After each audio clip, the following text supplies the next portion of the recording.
This is an interview with Mike Adcock on behalf of the Accidental Archivist project, which is funded by the National Lottery Heritage Fund. Mike, so just a little bit of background. Where were you born? I was born in Birmingham, and then I lived there for 9 years, and then I moved down to Bristol area. And how come you sort of finally arrived in Luton? Well, there's a question. Well, having spent a couple of years of art college, and then did a degree in history of art, I got a job as a lecturer, an art history lecturer in St Albans. And so initially it was just 1 day a week, and so I used to come up for 1 day a week from Birmingham, where I had a job working in the parks. So for a few days of the week I was working in the parks, and for 1 day a week I was a lecturer at the art college.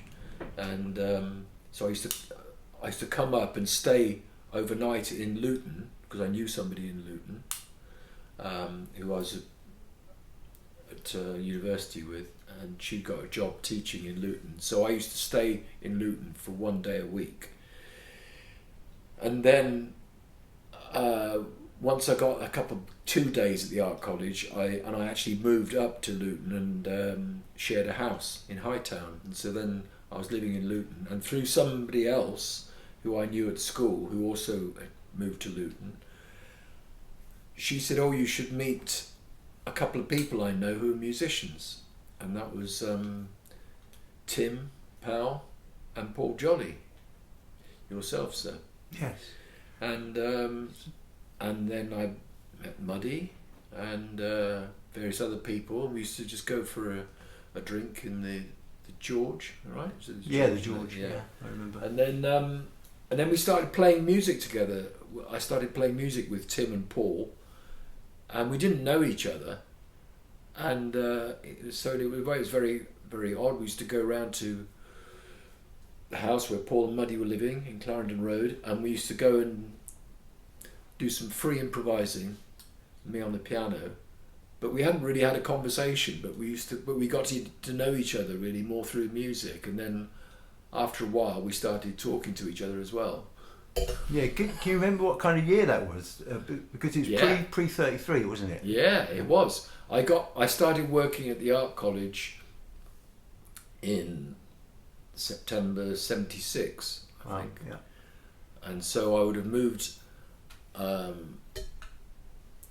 actually moved to Luton the following after Christmas, so in the January '77. Right. And so that's when I think that's probably when I first got to, maybe it was before, about that time that I got to know you. So that would be in '77. And at that time, Tim, and I'm not sure if you were involved, Paul, but I remember Tim was involved in putting on, what was it called, Reflex events at the Royal. At the Royal. So actually the building, the old 33 building existed then, but we hadn't moved into it. No. It was rehearsals and stuff. Yeah, so the stuff at the Royal came first. Yeah. Yeah, and so that was where, in a way, I think the seeds were sort of sown for what happened at 33, because Tim used to put on, there was improvised music, and so I would hear people there. I didn't hear Anthony Braxton there because that was before I came, but it's people like Steve Beresford and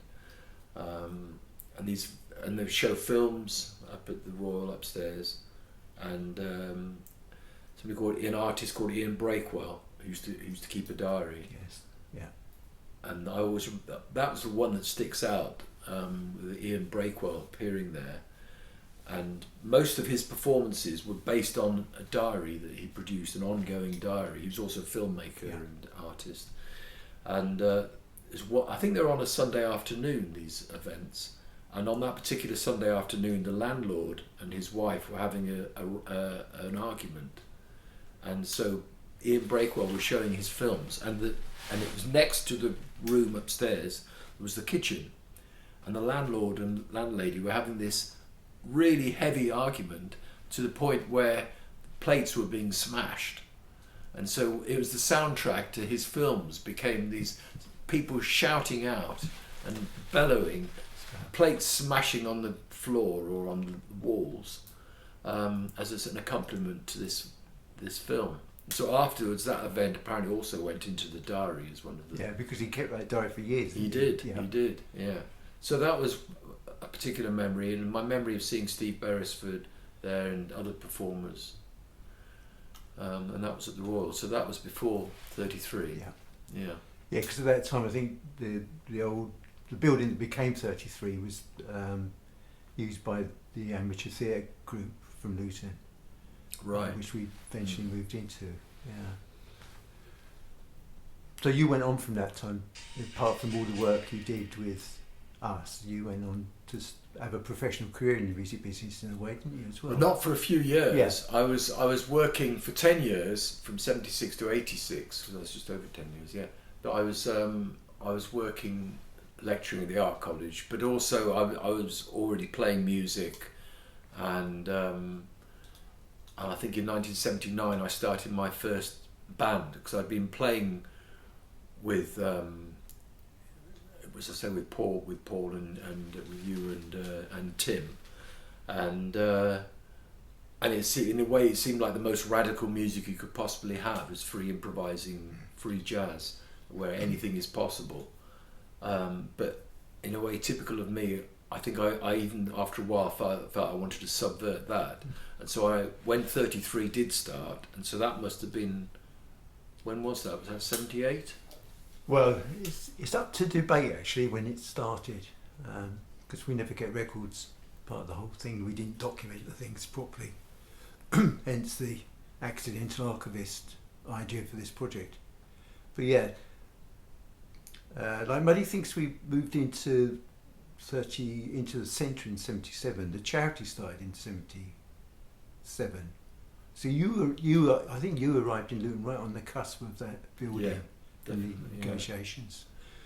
Because when I started my first band, and I was 29, I think I must have thought 29 was a sort of dangerous year. It was like my youth was running away from me. But I called him. But, sorry. And so, yeah, when I was 29, I learned to drive. I got my driving license. I got married. I bought a house. And I started my first band. And it wasn't playing free jazz. I decided I wanted to go a step further and have a band that was playing things like Wonderful Land by the Shadows, but then mixing it up with all sorts of different South American tunes and Norwegian polkas, and the group was called the Lemon Pop Band. Yeah.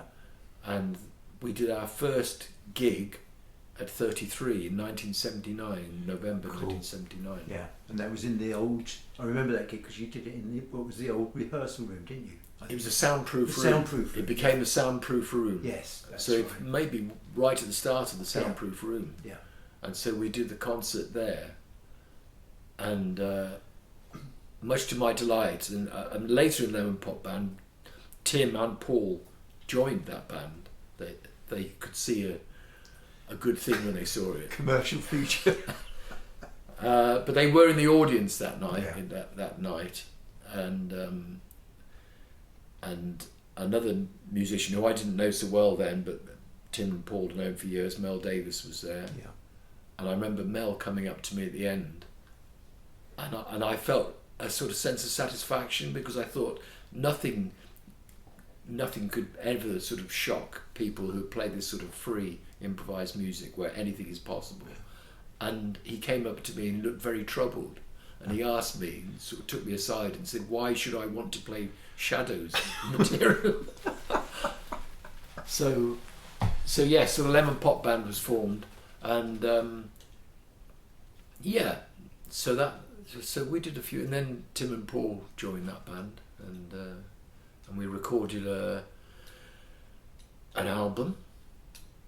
Yes, that was recorded mostly at the 33, I think, and mixed. There was a studio down the road, I think. It was almost a cult band, wasn't it, at that time? It was a cult band, And I was telling somebody the other day that when we started, there was a group at the art college, well, there was somebody at the art college called Jane Fox on the foundation course, and she and her sister were in a band called the Marine Girls. And the other Marine girl was Tracy Thorn. Right. And who went on to be in Everything But the Girl. Yeah. And at the time, we were such a cold band. I remember them saying that we were the Marine Girls' favourite band. So that has been something I've always felt proud of, really. Yeah. And the Marine Girls got their picture on the front of Melody Maker, which I never did. No, nor me. But there you go. So the Lemon Pop Band went from strength to weakness, really. Yeah, because then then you merged into all the kind of weird theatre things that were going on, didn't you, at the time? Yes, well, that was a bit later though, surely, I think.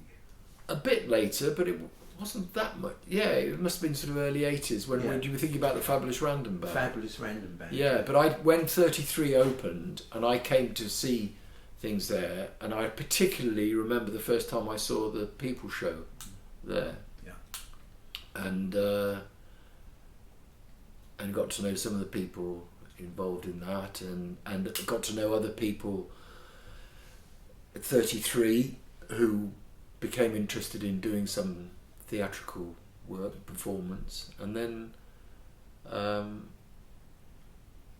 at some point, it must have been in the very early 80s, we decided to do a show, and that was an evening of Viennese coverdry. Yes. And that was billed by there's the Fabulous Random Band. Yes. So that was, I think, the first time I got involved in any other performances at 33. Although something I do remember is that in 1978, so that would have been a year before Lemon Pop Band, I remember presenting an evening called the 78 show at 33, where I was DJing, and I had a whole, basically just playing the 78 records that I had, and I can't remember, I suppose drinks were served probably and some peanuts offered. And it was an evening of music on 78s, and I just felt the year 1978 couldn't go by without having a 78 show. So that's put everything in perspective, isn't it? Because that came first, that's before the Random Band. So that was definitely 78 Yeah. Because it's in the name. Yeah, you can't get away with it. Because we have had a lot of date issues, as you're probably aware of. Yes. Keeping programmes with the day of the week. And no year. And no year. That So happens, doesn't it? Yeah. Piecing it together bit by bit. So so there was the 78 show, and so I think in that first year, I think there were a lot of films were shown, and maybe at the art college I was showing. I had a job as complementary studies lecturer, which I taught art history, but also I quite quickly started programming a number of events for students where there were people who've come from outside, filmmakers, musicians. So some of the people, so 33, and the people like yourself and Tim, who I got to know, were in a way very important for me as well, because it put me in contact with filmmakers, and there was a scheme at that time called Filmmakers on Tour, and so I think I had people come to the art college, filmmakers, sometimes people from the London Filmmakers Co-op, and those people also came to 33, and so that was quite early on, I think. Yeah, people like Max Easley, I think, did he come up? Max Easley certainly came to the art college. I saw him there, and yes, there was musicians, and because there was this scheme, I think you paid £30. It was an Arts Council scheme called Filmmakers on Tour, and they had a little booklet, and you could choose which filmmaker you wanted to come, and it was great because you could, on the budget I was able to I had to play with, I was able to get filmmakers, some at the start of their career, but people generally who were just doing something outside the mainstream, coming and showing their films, sometimes short films. Somebody called John Smith, I remember, Chris Garrett, who went on to do the Biff cartoons in The Guardian, and various filmmakers. And so that, in a way, that was a scheme that both 33 were able to take advantage of, and I did at the art college as well. So there was a bit of crossover there. Yeah, things always seemed easier in those days than they do now, don't they? In terms of specific bits of money for. That's right. Interesting. So it's quite enabling as well to sort of just people to present their work, whether it be film or music. I mean, there wasn't so much in the way of funding for musicians, but so that was pretty early. I would say that was certainly started in the late 70s. Yeah. So going back to the Random Band, then you got involved in a whole series of events, didn't you, with different shows that were... Yeah, we seem to do a show. Do we aim to do about one a year, or was it? Yeah, I think sometimes two, but I'm not... Yeah. Because we had the cabaret show as well, didn't we? That's true, yeah. So we had a Viennese cupboardry, and then I think in terms of staged, scripted shows, or semi-scripted, in a way, there was probably far more went into the staging, the technical side of it, and the actual, in a way, the structure of the whole thing. Yeah. And a general outline of a storyline, with some improvisation. Yeah, mostly improvisation. Yeah, and because Dave Rappaport, who was in the Time Bandits, he was living in Luton at the time, and he got involved as well. He did. That's right. The Viennese Coventry show. Yeah, so that was extraordinary. All about based on the Wilhelm Reich, wasn't it? Yeah. The Viennese Freudian who developed the idea of an orgone cupboard. Yes. Which we don't need to go into here. But, but we did represent that quite well, I think. I think we did, yeah. And that was hence the Viennese and the cupboard and the Viennese, and it everything about all those shows made complete sense once it was explained to you. Yes. Yeah, the logic of it all came from people sitting around in rooms and talking about things and building shows in that way through. Yeah, and I suppose in a way there's sort of a surrealist element, and the idea of the surrealist idea of taking three. I've forgotten what they were now, but they were an umbrella, a hat stand, and an apple or something. The idea of bringing three completely unconnected thoughts or ideas together, and then somehow building a logic that brought those things together. And that's, in a way, that was the process, wasn't it? Yes, I think it was, as far as we understood it at the time. And we did some extraordinary shows with the fabulous Random Band, and it was all the shows. In a way, they were what is now called site specific, and very elaborate sets were built in the little theatre space at 33, which took a long time to put up, probably quite a long time to take down as well. And not only the sets, but the sort of effects which were used, and the whole building was used. I remember there was at least one show where the audience, if they might have come up, they might have come through the building at the front, but they had to leave via the fire escape.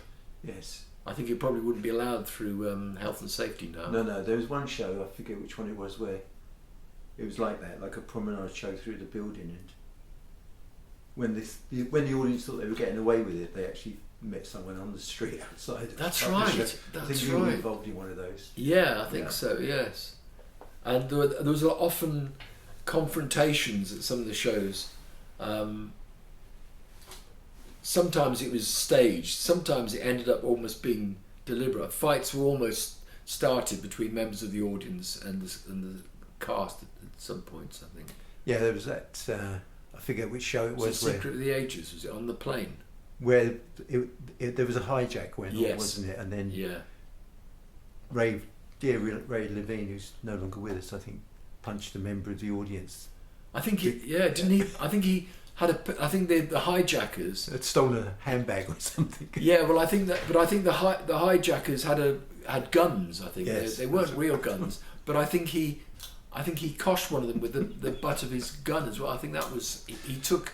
We were supposed to be fairly aggressive towards the audience, but I think he just took it a step further than they felt comfortable with. Yeah. And nowadays, one would be sued out of existence, I think. But that was a wonderful start to a show, because the audience came in and were just sitting as if they were on a plane, and the windows on each side, and they had that lighting, those sort of flashing lights, Yes. so that when the plane took off, and you heard all the sound of the engines and the plane taking off, and you could actually see the runway lights. Yeah, that was one of those shows where we thought, wouldn't it be nice to build the inside of a plane fuselage in the space? Yeah. And someone mentioned that to kind of a carpenter who had nothing to do with the centre really. It was just like a really skilled carpenter, and he managed to get a bunch of labourers together, and they actually built a fuselage with speakers under the seats, so that the audience felt. So you could hear the engine. You could hear the engines and the takeoff, and the lights flash. Yeah, it was incredible. And then once everybody was in their seats and sitting comfortably, they had the in-flight movie, which was Lee Marvin the Killers, wasn't it? Yes. And then, so for I think probably a good 10 minutes, the audience felt it's not quite what we expected, but we're seeing a good film instead anyway. But it felt like you were watching and then a proper in-flight movie. Yeah. And then at some point there was an awful noise and raucous, and the hijackers rushed in. Yes. And the plane had actually been hijacked, and this is where there was a twist in the plot. Yeah, because wasn't the plane going to somewhere bizarre like Reykjavik or somewhere? Oh, I think it might have been. Yeah. But then it was being hijacked, and that was the Secret of the Ages thing. Yes, it was being hijacked. Yeah. Was it to go to the centre of the earth? Something, yeah, where lemurs, was it lemurs, pumas, black pumas? Pumas, yeah, because it was Puma Airlines. Yes. Yeah. These pumas had been spotted. Yeah. And it was based on there was a crazy MP at the time, wasn't there, believed that there was a hole in the centre of the universe, and everybody think was... Yes, yeah, and there was this whole idea of that there was a whole other civilization in the centre of the earth. Yeah. So that was I think perfectly logical reason for a show, I think. Yeah, and then some of them came. I mean, my personal connection with some of them was I've got this collection of talking about the 78s from the 78 show, and there was a couple of those ended up giving their names and the starting points of shows. Yes, and one was the Hills of Tennessee, because I was a big fan of the country singer Jimmy Rogers, who was recorded in the late 1920s by RCA, and famous for his blue yodels, where he'd mixed the blues that he heard from working on the fields of the black singers, and then I don't know where he heard the yodeling, but there may be some Swiss immigrants, I don't know, but somehow he had the idea in 1927 or something of combining blues with yodeling, so he became the yodeling cowboy and made a series of records called Blue Yodel #1, Blue Yodel #2, Blue Yodel #3, it went on up to about 7, I think, at least. Wow. So he also did a song which I particularly liked called In the Hills of Tennessee. Yes. And I'm not sure why that particular song was chosen, but that became the name of one of the shows. Yes. The Hills of Tennessee. Which I think came first, and then we based a bit of Tennessee Williams scripts into that. Well, you would, because of the word connection. Yeah. And I think in Tennessee, was there a garden? What was the connection with it? There was a garden, and they had a blind gardener who was inevitably called Milton. Yes. Yeah. Everything made sense at the time. It did make sense at the time. Yeah. So that was another show, The Hills of Tennessee, and another show that was based on a record I had was one. I had a record called The Birth of Radio, which apparently used to be given away as a free record if you bought I think it was if you bought a particular gramophone, and it was Decca produced a record called The Birth of Radio. Or perhaps you had to buy a radio. Probably a radio actually, or maybe it was a radiogram. Yeah. And it was this 78, and it was reenacting the first signals that were sent by Marconi. The first radio signals that were sent, was it across the Atlantic? Not as far as across the Atlantic, was it? No, across to France remember. probably. Yeah. And so The Birth of Radio, we just thought that had a lot of scope as a word, as a phrase for a show, and so we did a whole show all based on the concept of radio, really. Yeah, it was. Yeah, it's like, but there were bits of acting going on, wasn't there? There was acting. Yeah. There was acting, and a friend of mine, a friend of ours, Jeff Cloves, he wrote a song, and it was a song called "Hitler is Dead," and it was imagining. A lot of it was looking backwards at early radio, and he was imagining what somebody who had all their hopes pinned on Hitler when he became Chancellor in Germany, and then the war started, and then when they heard on the radio that Hitler is dead, and that all the dreams that those misguided people had about what it was going to bring suddenly were smashed. So it was a quite powerful, quite extraordinary song. And so there's Birth of Radio, and there was another record I had, a Linguaphone 78 record called The Browns, and it was all about talking. I suppose if you were I don't think it mattered where you were from, whether you were French or German or Chinese or Japanese, whatever. But there was this Linguaphone record which was only in English, spoken very clearly so that you could understand it, and talking about, I suppose, the English nuclear family. So there was Mr. and Mrs. Brown and their children, and they had a dog, and it was a very clear description and of English home life, really. Yeah. And that was also, so we reenacted that family. So we had the Browns. Yeah, I was part of the Browns. I remember that. I was the boy. You were the boy. Yeah. Do you have a ball? You probably had the ball. Yeah, doing the bouncing thing. The bouncing ball. Yeah. Yeah. And Mrs. Brown, I can remember whenever there was any problem, and there were problems that arose, she would say, "I think I'll make a nice cup of tea," and that always solved the problem. Right. Yeah, the other thing about that show is, was I think Tim or someone arranged the hire, which actually became a gift in the end, of loads of sets of headphones, which were given to the audience. So the Right. audience heard that show through headphones. Yeah. And quite remarkable. So we had a first day, whenever that was, quite technically advanced, because we had sockets for all the headphones by the seats, and people could wear the headphones and listen to the show sitting there in the comfort of Yeah. with headphones on. And something else I remember thinking about advanced technology in headphones is that about that time I remember we had a binaural, do you remember I had a binaural recorder at 33? Yes. Yeah. Which I hear people talk about now, Yeah. as if it's a very current and modern idea, and Yeah. people still use it. Yeah. And that was very early on. That was sort of Binaural recorder. We had Yeah. one of the first ever, I think, built. yeah. And, So the recorder was actually on a sort of dummy head. Yes. Yeah. So the recording was made as if you were listening, and that's how the recording was made. Yeah, Yeah. remarkable. So that was three of the Viennese Cupboardry, The Birth of Radio, Hills of Tennessee, Secret of the Ages, Secret of the Ages. on the plane. Yeah. And then there was It Shrank from the Black Lagoon in 4D was another Yes. one, which was sort of combining different genres of horror film, really, Yeah. in 3D. Yeah, Yeah, that was a bizarre show, I think. it was a one of the- bizarre show. Yeah.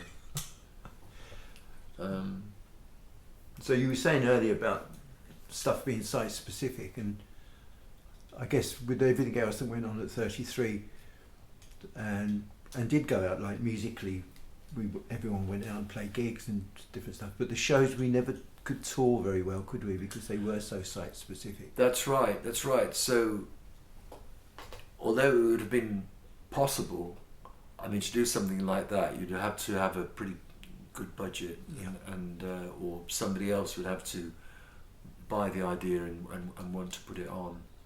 So it's a fabulous random band. So we did sometimes do things in other places, but they weren't the same sort of show. They would either. I remember we did something in St Albans. We played at somebody's party. Yeah. I think it was somebody who'd seen the Fabulous Random Band and liked what we did, and so he was having a party, and he asked if we would perform there, and we couldn't have done one of our shows.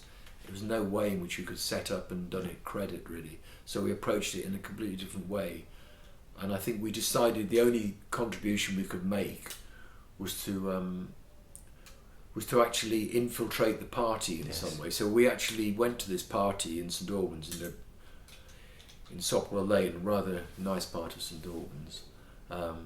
It's a rather nice party, and we actually turned up as the cleaners, if I remember rightly. We all had white coats. I think they were white coats. Yeah, I remember this because we did do a couple of other shows with that, and it was Broadbent. Oh, did we do something at Hornsey at the Art College? Yeah, I think it was called Broadbent and Company. And we had a Kirby vacuum cleaner, which was I advanced, but and then just go and clean up people's parties. But the first one, you were right, was in St Albans. We did St Albans, but but I remember going up to London to do it. And so we would go in, and there were people sort of having serious sort of conversations, and we would just go and push them out of the way and said, "Excuse me, because we need to sweep up there." And take their drinks away. Take their drinks away, Cigarettes we'd stub out because, So we just made ourselves menaces, really. And I think people quite quickly cottoned on. So however irritated they were, they had to show that they were sort of culturally Catholic. So that was, and then we developed. This was after the Lemon Pop Band had formed. We wondered about expanding that rather into a bigger concept, instead of just being a band playing Yellow Bird and Wonderful Land by the Shadows, that we'd actually expand the idea to become a whole variety show. Yes. And so it was the Lemon Pop Band, and then it became Pop's Lemon. Get it? Pop's Lemon's variety show. Yeah. And then we had various people there, singers. We had Muddy singing. Honeydew Roosevelt. Honeydew Roosevelt. She went under the name of, but people didn't realise. But it was actually only Muddy. It was Muddy. Yeah. And she sang. And later, when the Lemon Pop Band in I think 1982 finally made an album, and one of the tracks had a Muddy and Honeydew Roosevelt as a guest vocalist singing Stormy Weather. That's right. So the variety shows, and we had Pop's Lemon. It was Tony O'Neill. He was Pop's Lemon. Oh, that's right. Yeah. So he was the MC of the whole thing. So he was holding the whole thing together really. And then there were various. There was an escapologist. Oh, Louis did the escapologist, was it? No, that was Martin. That was Martin did that. Yeah. You're right. Yeah. Because Louis, he was a later, slightly later edition, maybe even than Tim and Paul with the Lemon Pop Band, because the personnel changed over the 3 years it was together. And Louis became the vocalist. Yes, I remember now. So he was the vocalist on the album, singing songs like "I Who Have Nothing," "Alligator Wine." Yes, the classics of its time. Yeah. Yeah. Because he did a magic act, didn't he? For the. That's right. For the variety show. He did a magic. What was his name? The Great Sutio or yeah, something. Need to check that out. Yeah. And the escapologist, and one of the things he would put a plastic bag over his head, and then the challenge of the act was to escape from the plastic bag without suffocating himself. Yes. And he always managed to, only just sometimes, but he did always manage to get out alive. Yeah. There was a kind of, there was no safe word, was there? No. Oh no. No, so those Pops Lemon's variety shows, and we did that. We travelled as far as Bristol. For that. Yeah. Bristol Arts Centre. Yeah. We played it there. Yeah, that was easy transferable show, wasn't it? Yeah. And we did pubs as well. I remember doing pubs in Stevenage. Oh yes, yeah. Yeah. And so for me, I mean, 33 was offered a lot of opportunities. I mean, after one of the shows, maybe it was Secret of the Ages, where I had the part of George, who was the automatic pilot, and he was also George was also God, so it was like a dual personality. So he was automatic pilot on this. No, that wasn't Secret of the Ages. I think that was Shrunk from Blood. I think that was the Lagoon. Yeah, but it was a spaceship sort of thing, and he was the automatic pilot. But then he was also God. And then after that, this character, there was a spin-off that I created. So I actually did a show just called George. And it was a one-person show. It was a one-person show, and I was that one person. And at the time, I started to have a liking for teapots. Do you remember? And I still like them actually. Sort of brown Betty teapots, China teapots. And I think I was reacting to my childhood, because in my childhood, my parents discovered stainless steel, so they would have stainless steel teapots. And if anybody's ever used a stainless steel teapot, you know they always drip. Yeah. I think it's impossible to pour it without it dripping. And my grandmother had a China teapot, which was always used to pour perfectly. With a proper spout. A proper spout, yeah. Not one of these, just like a little bit of bent metal. So I started buying, when I saw these China teapots, and I used to go to jumble sales in Hightown, into second-hand shops. Do you remember there was a second-hand shop? I can't remember what it's called now. Granny's Attic. Something like that, yeah. Granny's Attic it was, just opposite. Yeah, I know. The road, what's the road? Havelock Road, is it? Yes. Yeah. So you've got Hightown Road and it crossed there. That's right. Yeah. The Granny's Attic was just there, by there. So anyway, I used to buy teapots, and so I had a bit of a collection of these China teapots. So George, as well as being the automatic pilot, he was also a collector of teapots, as well as being God. And so I actually made some tea on stage in my show, I remember, with these teapots. And I wrote a song which I sang. And because remember I was God, I collected teapots. So I wrote a song called "A Cup of Tea a Day for the Deity." So that went down well, I think. Yeah. So we used to do, and there was a piano. I used to play the piano. And I recorded a cassette of a piano. Did you record that at 33? 33, yeah. Okay. I can't remember. I think I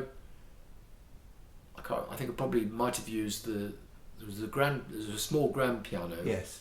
Boudoir grand or something in the rehearsal room. Yeah. But then there was also an upright piano. That's right. Yeah. And I think later you had a new Yamaha upright, didn't you? Yeah, really nice Yamaha upright. Yeah, so I think later on I recorded on that as well. Yeah, that piano still exists somewhere actually. Does it? Yeah. But, yeah, that was an investment.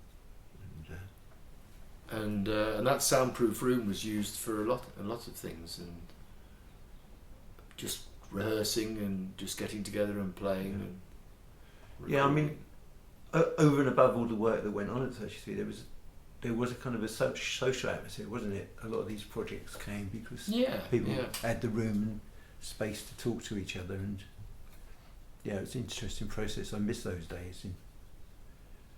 that kind of collective way of working. Yes. And the fact, and in a way there was the main performance space. Well, I mean that wasn't very big, but sometimes we did like that Lemon Pop Band thing. We did sometimes do a small performance in the soundproof room, and that must have been used a lot over the years. That soundproof room. Yeah, a lot of bands for rehearsals used it as rehearsal space, and he'd come on to talk to you about that. But a lot of people who went through that process then went on to, have careers in the industry outside of Luton. Just all through those early connections. Because when you didn't drift off, but you started to develop your own career outside of that, didn't you? And you obviously now don't live in this area at all, but just interesting kind of asking people how that kick-started their careers, and you went on to work with bands touring internationally, didn't you? I mean, for me, those connections, first of all, personal connections even before 33, the way I sort of got into free improvising, and then that led me very directly from the Fabulous Random Band and things I'd seen at 33 as well. Because that was the other factor. Because of all the programme of artists and people coming to perform at 33 that I saw, and that sparked an interest for me in performance work. And so, I did a couple of one-man shows. There's one called Pieces of Fate and George, which I performed at they used to have a performance festival in Bracknell, and so that fed, certainly.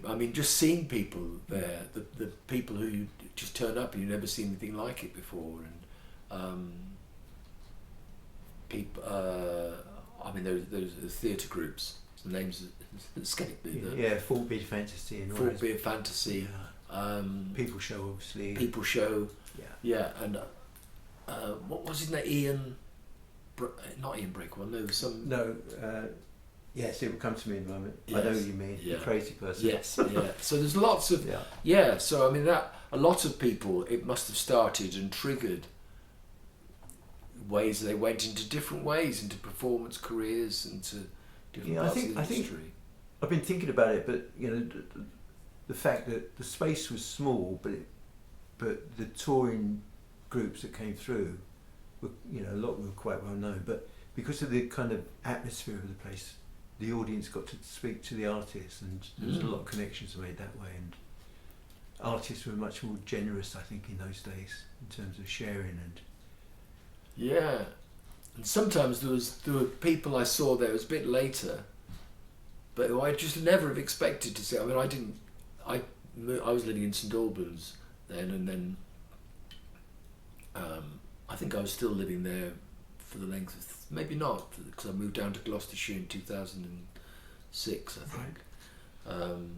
But then sometimes people would turn. I remember seeing Harold Anderson play. Yeah. I can't remember who he played with. Yeah. And I'd seen him in Norway. He was, and suddenly I saw, and I never dreamt I'd see him in Luton. Yeah. And I'd seen him in Norway at Mulder Jazz Festival. Yeah. And he's been recording for years on the ECM label. Yeah. And then suddenly there he was playing in 33. Yeah, it was. I remember. It's just one example. That gig, It was John Marshall on drums, I remember. And yes. Mike, the guitarist from Manchester, but that was an amazing night. So yes, it seemed to be a place that people like to come to play as well, because they like that atmosphere that you got there. Yeah. So that was very special. Yeah. And then from then on, and your life, obviously, when you moved away from that area, you still worked with people, and people we both know, with Sylvia and. Yeah, that's right. Yes. Accordionist Go Crazy, you did. Yeah, but I know a lot of it. When I think about it, before I moved to Luton, I'd done hardly any free improvising, for example. I think my first free improvised gig I ever did was when I was at university, and it would have been about 1973, I suppose.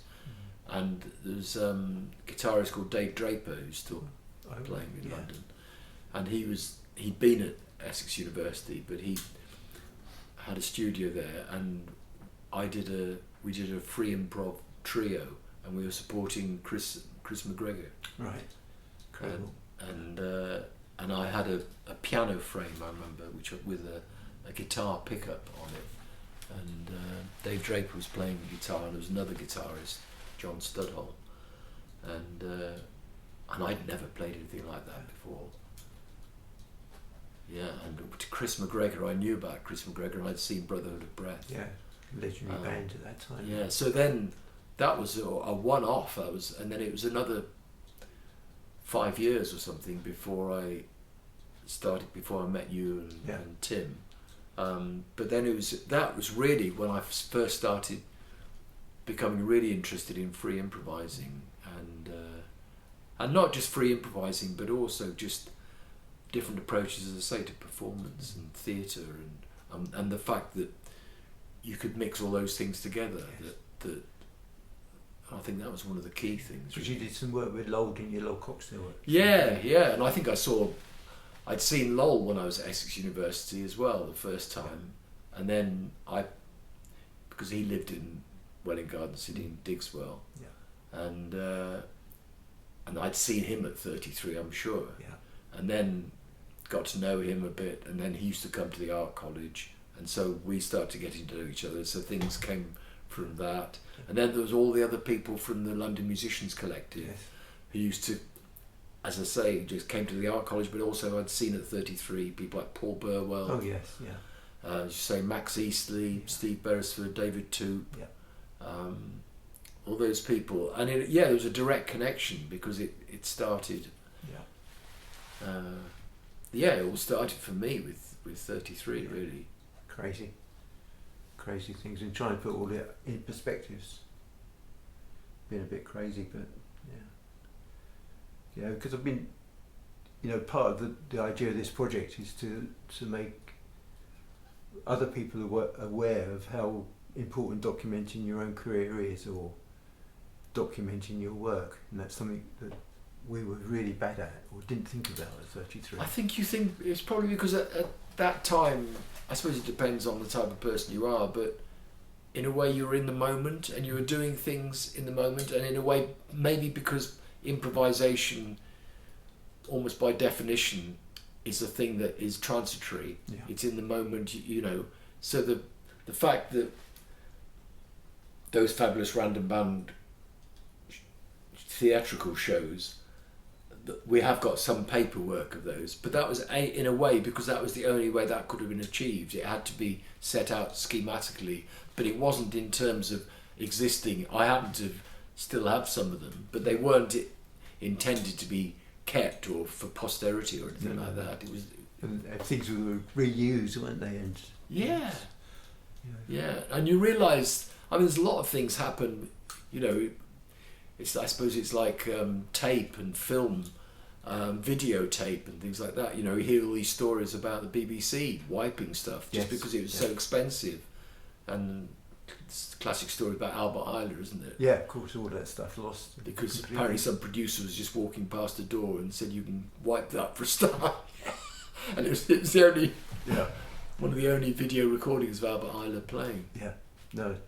So I think it's just not something we really thought too much about. But it's a shame, I think, that some of those shows weren't at least filmed or just video. But all that work we did, but it was just it wasn't in the thinking. No, and I think snippets of things that were recorded, of course, all finished up on what was called low band pneumatic tape, and you can hardly find a machine that's capable of playing it. That's the problem, is it? Yeah. So it's there's a lot of expense, and hunting. Even the British Library don't have a working low band pneumatic machine. Really.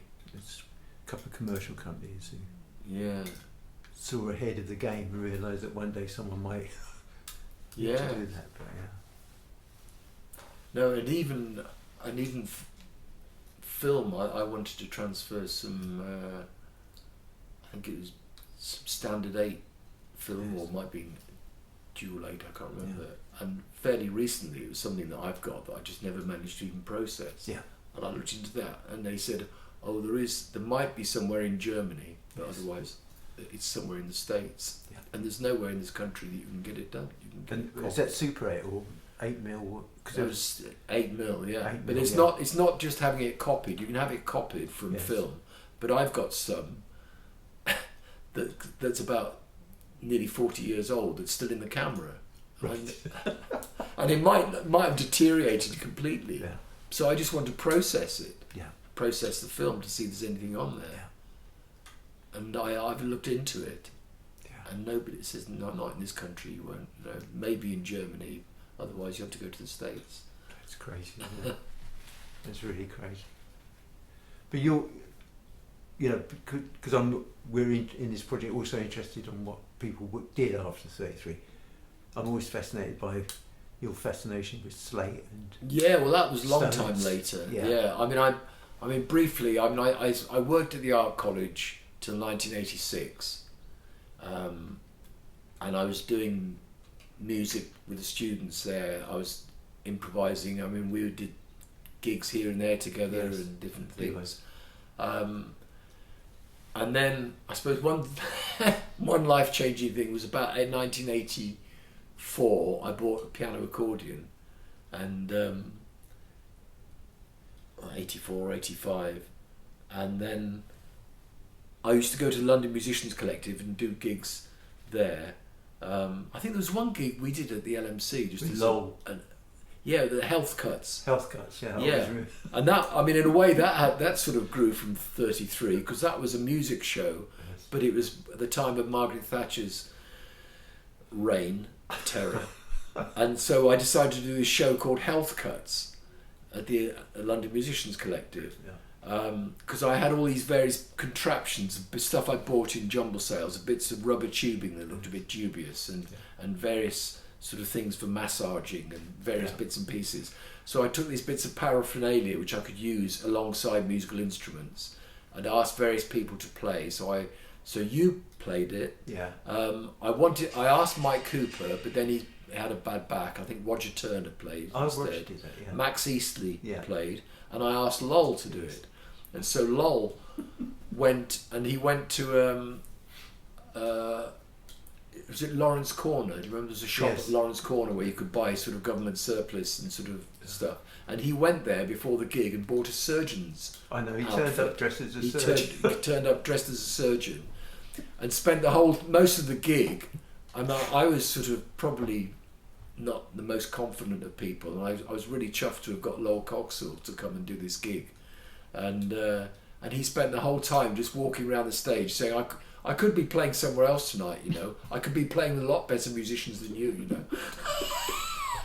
And I just couldn't work out his humour, So, so when I was at the art college, I started sort of playing, and people like Paul Burwell, I got to know they were Beau Gamelan Orchestra and things like that. And then I got my accordion, and I felt I'd been at the art college long enough, and I think I'd always felt a bit of a sort of service department to the main event in the studios, sort of teaching art history, and I was doing music stuff with students as well, and also starting to play more, and I think I just wanted to try and make my living as a musician. So I did a gig in London, the London Musicians Collective, in 1986, I think, or 5, maybe 85. And I liked the idea of having this accordion, which I was only just getting used to playing. I bought an old accordion for £25, and so I mentioned it to somebody at the London Musicians Collective, and they said, "Oh, Clive Bell has got an accordion." And I didn't know Clive, but I knew of him, that he played shakuhachi flute and flutes. And then Sylvia Hallett had an accordion, and they were a pair. And then other people knew other people. So we decided to have this evening, and Clive had the idea of calling it Accordions Go Crazy.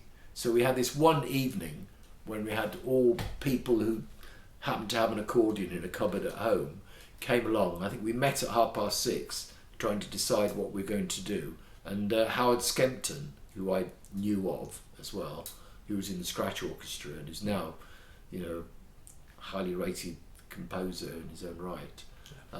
But Howard Skempton came and he played, he had an accordion.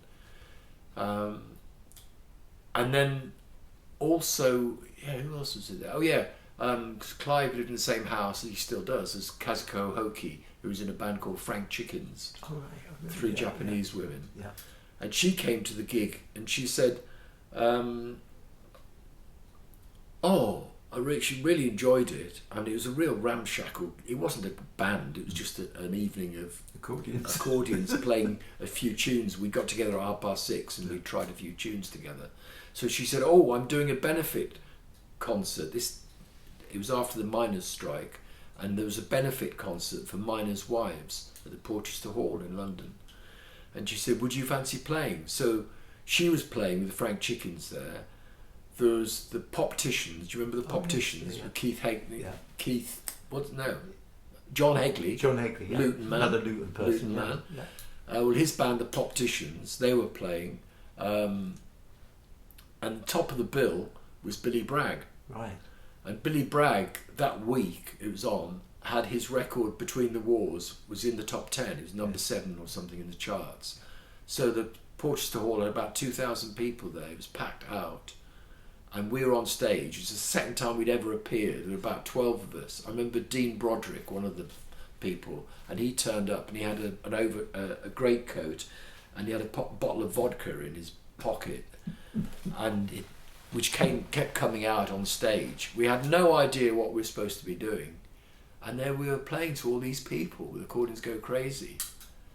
And at the end, Billy Bragg got everybody up on stage who played. So it was the Popticians, the Frank Chickens, the Accordions Go Crazy, and I can't remember who else was there. And he sang his version of Route 66, which is all about the A12. Yeah. And he came up to us afterwards, and I remember he came up and he said, now I know why I'm a solo act.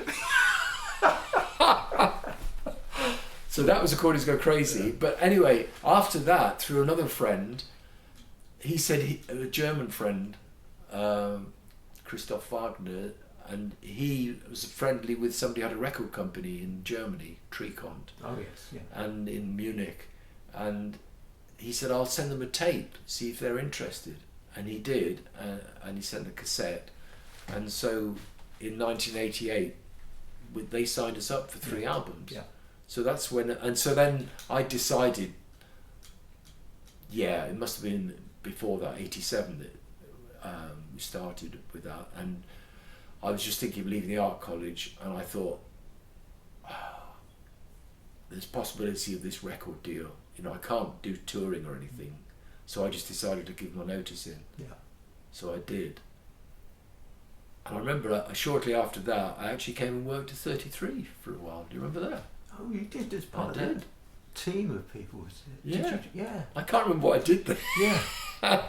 Do you know, I'd forgotten that. Yeah, no, I think it was at 1987. Yes. Because I'd left the art college and then suddenly realised I needed a bit of money as well. Yeah. But I was quite glad to have left the art college.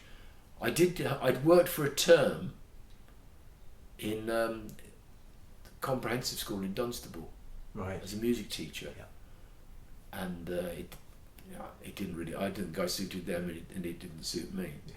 But I did work. I think it was after that I did work at 33 for a few months. Yeah, it was only a short while. Was that part of there was a community arts team?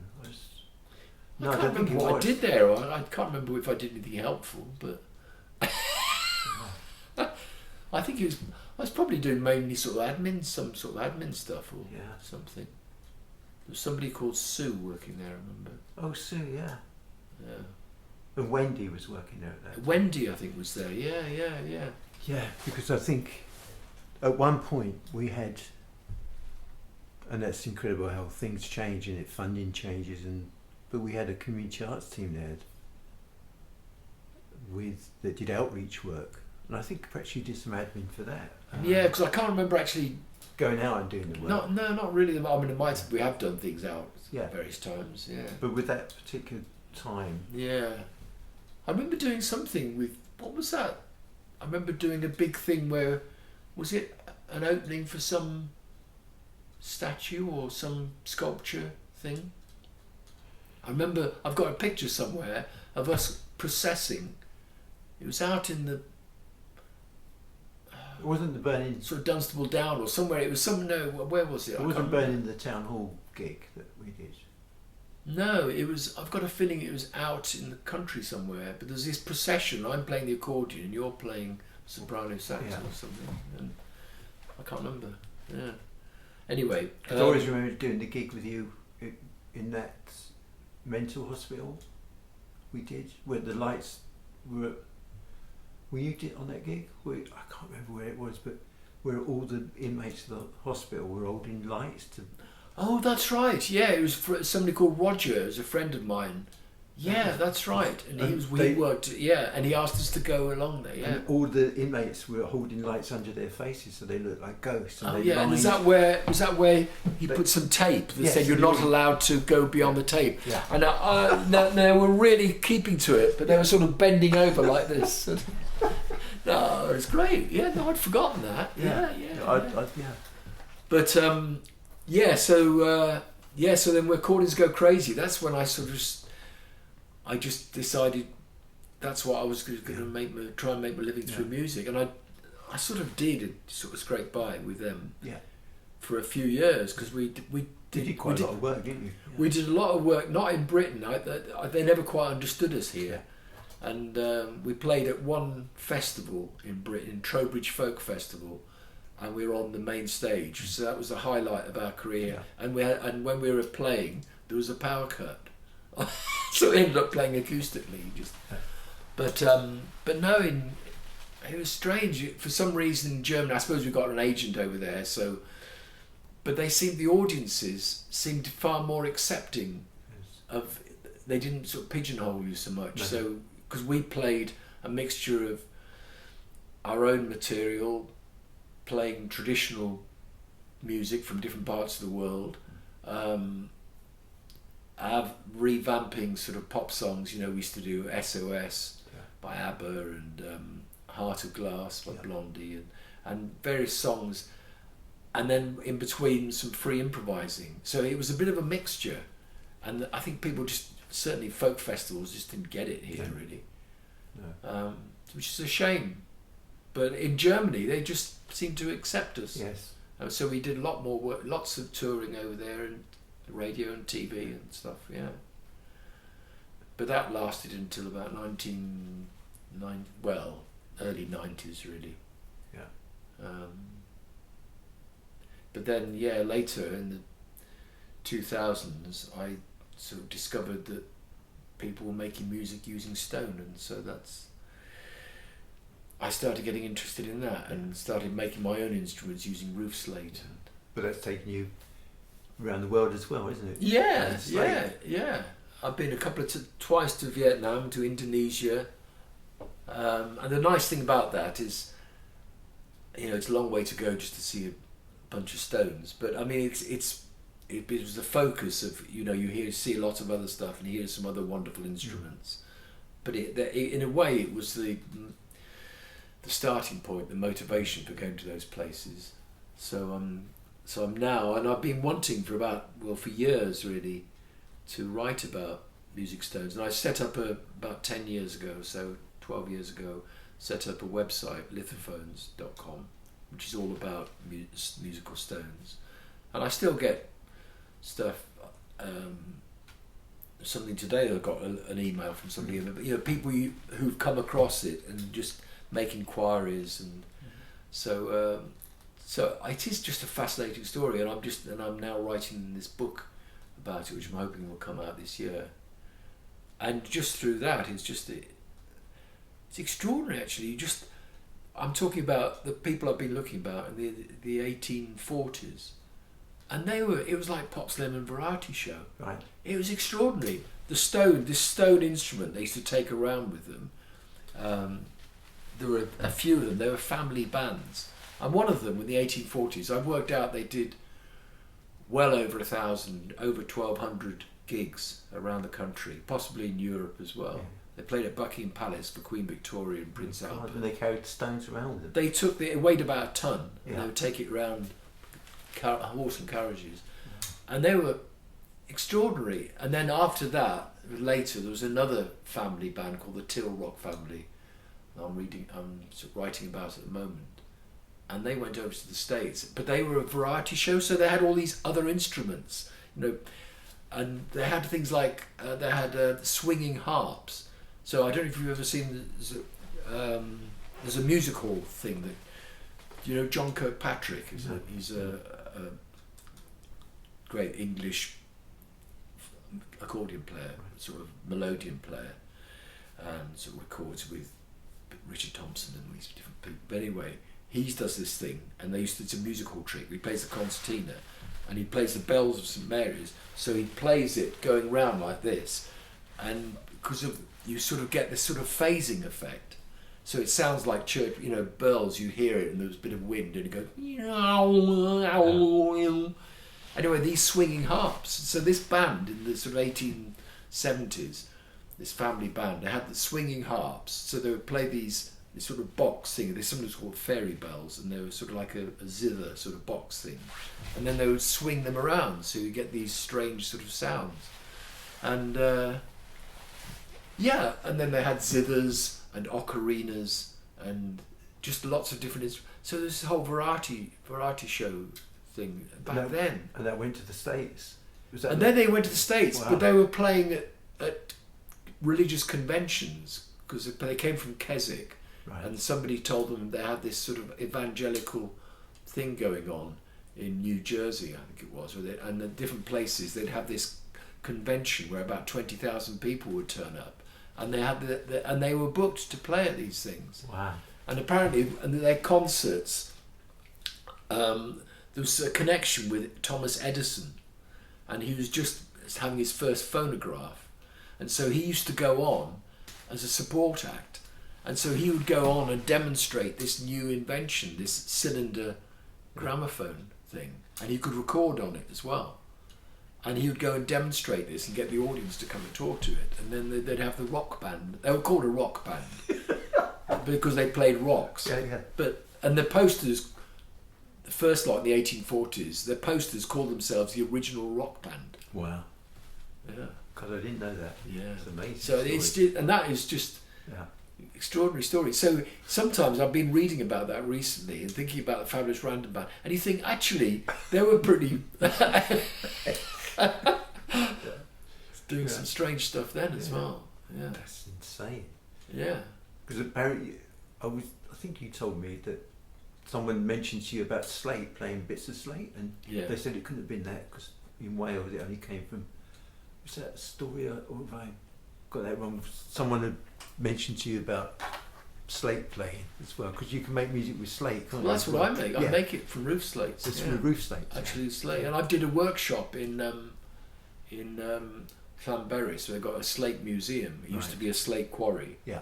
And I went there, and ended up getting I went about 10, 11 years ago. They had their open day, and they booked me to do a demonstration of how to make an instrument from slates. Wow. So I did that. Fantastic. And when I went there the first time, and they've got an instrument there. Do you remember Will Mentor? Yes. Yeah, well, he lives in France now. Oh, does he? Yeah. And he's made an instrument because he uses slate and stone. Wow. And he made an instrument, a proper, it's a tuned, like a, keyboard, proper concert pitch with completely chromatic. And I went to this talk at the slate quarry by a guy who retired but had been in the business for about 40 years, and he gave a talk and demonstrating how to cut slate. Yeah. And at the end there was a Q&As, and so I put my hand up, and I thought he'll probably think I'm an idiot. And I said, I'm interested in the sound of slate. And he wasn't phased at all. He said, oh no, he said the sound, he said, we use that because if it rings properly, we know it's good quality and we can use it for roofing. And so I said, I got some slate in the back of my car actually, in the boot. So I went and showed him, And he said, "Oh yeah, Festiniog Blue." So he knew that was it. Well, I was probably confused with remembering. And he said, when his talk, and I mentioned about the sound, he said, he said, "We've actually got an instrument here." He said that somebody made for us a proper instrument from slate, and he said, but he said, "But we have to keep it in a cupboard now because unfortunately the children wanted to play it," right. which I thought was a bit sad. Yeah. So he showed it me afterwards, and it was beautiful. Yeah. And I've been in touch with Will and told him I'd seen it there. Fantastic. Because I don't know if you saw it, but recently there was a programme on TV about slate makers, because it's all come round. Oh right. About the slate strikes in Wales. Oh right. And they had some old guys there No, I talking didn't about see slate. that. I'd like to look at that. Yeah, and it was. I think it was on it was an interlude in another programme, but they happened to be in the area, about the manor house, and how the manor had closed down the slate mines because they wanted more money, so it was a slate strike. But they demonstrated how the slates had split with the three-pronged approach. Oh. You know, so you do a little cut in the middle and cut each end and then split it. Oh right. And this guy was saying, yeah, they used to make 1,000 slates a day. These guys. Can you imagine that? Well, this when he was splitting this slate, this guy, and he kept doing it, and it was literally paper thin. Yeah. And he you know. Could cut it. Yeah. Yeah. But maybe the story that you remember, because one thing when I went that first time, and they had a film that was showing on loop sort of thing, but it was a film somebody had made, a documentary about the slate industry.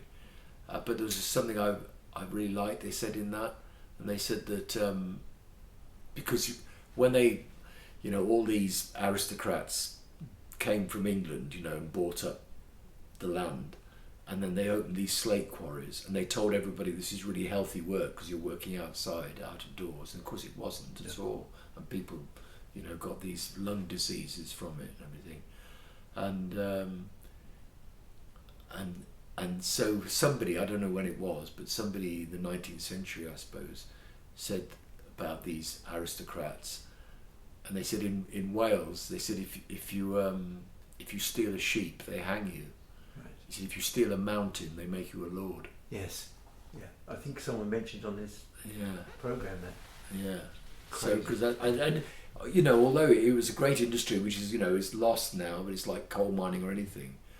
But I mean, it sort of, in a way, they destroyed the mountain for this slate, you know. Yeah. It just, they were huge, weren't they? The quarries, I didn't realise until the other day. Yeah. So, but no, so that's so recently I've been doing a lot of writing and reading, so I haven't been, you know. Good. So just with a music thing, I mean, for years I sort of tried to make my living through music, and it's all, you know what it's like. It's a sort of stop and start sort of thing. So I think about 1997, sort of, I started. Because I used to do the accordion. I was doing lots of gigs after a while, just because I needed to get the work, and I'd do things that I didn't really particularly enjoy. You know, playing in bands that I didn't, you know, it was okay, but I've never been sort of had to play music I hated or anything like that, but I knew that I really wanted to do something a bit more original, and I thought, well, I need to have an income from somewhere. So you get bits of luck, you know, you get to play some festivals here and there, but so I decided to start teaching in schools, so just going around peripatetic teaching keyboard. So I did that for 20 years, just a couple of days a week. So I got quite involved in music education ideas, and then I ended up being on the Musicians Union National Teaching Committee, so I did that for a few years as well, and I still teach at home, teach accordion and a bit of piano as well. Well, I guess that all that early experience and using improvisation helps in teaching anyway, doesn't it? It does. And also when I came into it in 1997, it was just when the things were changing and music services were just waking up to the idea that music education and kids learning instruments in schools, you know, it's about creativity as well. It's about, because it's strange. I've always thought, I in one way I wish I'd studied music earlier and sort of gone to university and done music. But I think at the time, visual art, I found just more sympathetic, and and when you're a kid at school, an art class, straight away it was taken for granted. It was a creative thing you did. Yeah. Music wasn't. Music, you were learning about composers, you were learning what you should do and what you shouldn't do. And so when I started thinking I might like to teach keyboard, I was really involved in improvisation and writing, composing my own music. Because I'd also I decided I did want to, for my own, I don't know, curiosity or something drove me. I wanted to study music, because I hadn't got any music qualification beyond O level. And so I did in my 40s, early 40s, I decided to do an MA in composition. I did that with Gavin Bryars. Yes. Yeah. And so I had all that sort of background by then, of sort of improvising, composing. So I wanted to include that in my teaching, and I just came into it at the right time. Yes. And so they were starting talking about improvisation. Yeah. And what was interesting, I remember I was at Hertfordshire Music Service, and they'd have somebody said, for the next inset day, we're going to have somebody coming and doing an improvisation workshop with everybody. But they didn't get Evan Parker, they didn't get Steve Beresford, they got somebody from the Royal College of Music, I mean, and that actually was a perfectly good workshop, but it was odd. It was as if that establishment, they could only accept improvisation if it was done by somebody that's really interesting, who'd come from a music establishment. But in all fairness, I was with Hertfordshire Music Service, and it was a great, and a lot of the teachers, when they were told they had to consider improvisation, they just never experienced that. So I was coming into it the right time, and it was great. And so the first thing I would do when I was start a lesson, especially if people were starting for the first time, 7-year-olds or something, I'd start, the first thing we do is to improvise on the black notes, because if you pentatonic scale, you can't go wrong. No, everything sounds reasonably good. And it's just, so straight away I'm getting them to listen to what works. And we use books, so that's always been part of and it still is part of my teaching. I try. That's brilliant. I think that experience is really important. And it's interesting you talked about visual arts, because a lot of musicians now from that world are working with visual artists in live gigs, doing some work with, because it has an immediacy to people. They just seem to be very, even just driving up today, they were talking, there was something on the radio the other day of somebody talking about synesthesia and this other idea of sort of the visual and the musical coming together, and it all goes round. But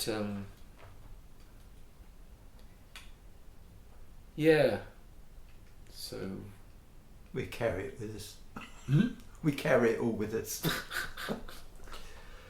So we've gone from 33 to slates. I think that's a really good journey, isn't it? It is a good journey, And who knows where next.